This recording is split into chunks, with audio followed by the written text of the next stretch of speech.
ہمارے ایک ساتھی جواد وسیم صاحب ڈراموں میں ہوتے تھے، پھر 4 مہینے لگے ان کے، تو وہ بتانے ملنے آئے تو ساتھ ایک ہمارے مولوی صاحب تھے، وہ کہہ رہے تھے مولانا یہ جواد صاحب ہیں، یہ ڈراموں میں کام کرتے تھے، اب ان تبلیغ میں 4 مہینے لگا لیے، اب ہم کہہ رہے ہیں کہ یہ ڈرامے چھوڑ دیں۔ تو مولانا نے فرمایا جو وہاں گرے پڑے ہیں ان کو کون اٹھائے گا، ان کو کون اٹھائے گا؟ تو انہوں نے ذرا غصہ دلانے کے لیے کہا مولانا وہاں لڑکیاں ننگی ناچتی ہیں۔ تو مولانا نے کہا ہماری ہی بیٹیاں ہیں، ہماری ہی بیٹیاں ہیں۔ کوئی مولوی صاحب کہہ سکتا ہے ناچنے والی کو میری بیٹی ہے؟ کہا ہماری ہی بیٹیاں ہیں۔ میں نے اس استاد سے قرآن سیکھا ہے، انہوں نے ہمیں محبت سکھائی ہے کہ محبت دو، لوگوں کو محبت دو، محبت۔ عامر خان سے میری ملاقات ہوئی، میں نے اس کو کوئی دین کی بات نہیں کی، صرف محبت دی۔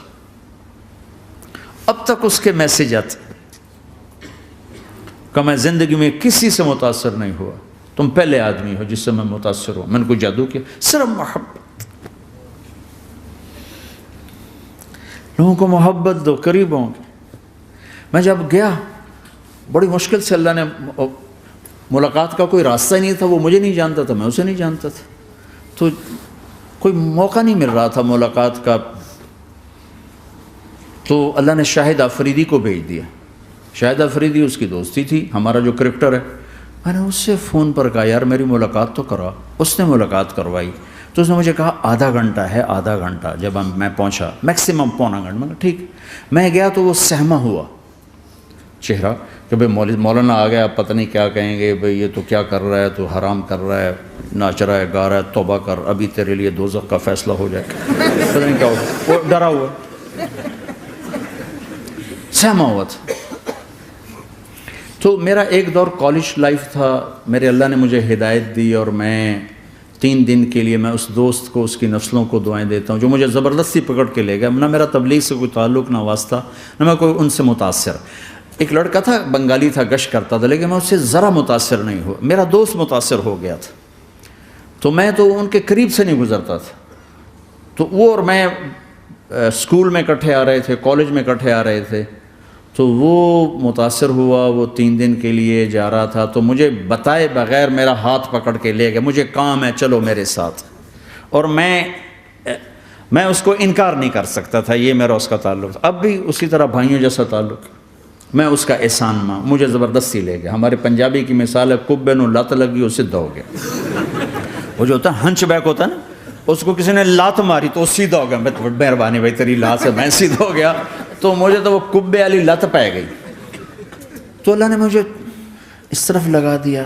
اور جب میری کالج لائف، میں نے کالج کا بہترین سنگر تھا، اسکول کا بہترین، یہ جنید جمشید کیا ہے جو اس زمانے میں یہ سارا کو اٹھایا میں نے سارا کیا ہے۔ تو اب وہ بیچارہ ایسے بیٹھا ہوا، تو میں نے اس سے بیٹھتے فلموں کی باتیں شروع کر دی۔ اور تھوڑی دیر بعد کہ میں نے محسوس کیا کہ فرام 60 to 72 جو فلم انڈسٹری کو جتنا میں جانتا تھا اتنا وہ نہیں جانتا تھا۔ تو اس کے اوپر میرے علم کا روپ پڑ گیا، اس کی لائن کا علم تھا نا۔ تو وہ تو حیران پریشان، یہ واز تو ہو نہیں رہا، تو کبھی دلیپ کمار کی باتیں شروع ہو گئیں، کبھی راج کپور کی شروع ہو گئیں، کبھی محبوب صاحب شروع ہو گئے، کبھی مدن موہن شروع ہو گئے۔ وہ آدھا گھنٹہ تو یوں ہی گزر گیا۔ تو آدھے گھنٹے کے بعد میں نے کہا جی ہمارا تو ٹائم اوور کا نہیں، اٹھیں چلے ادھر چل کے بیٹھتے۔ میں کھانے کی ٹیبل پر تھے تو وہاں جا کے بیٹھ گئے، پھر وہیں باتیں شروع ہو گئیں۔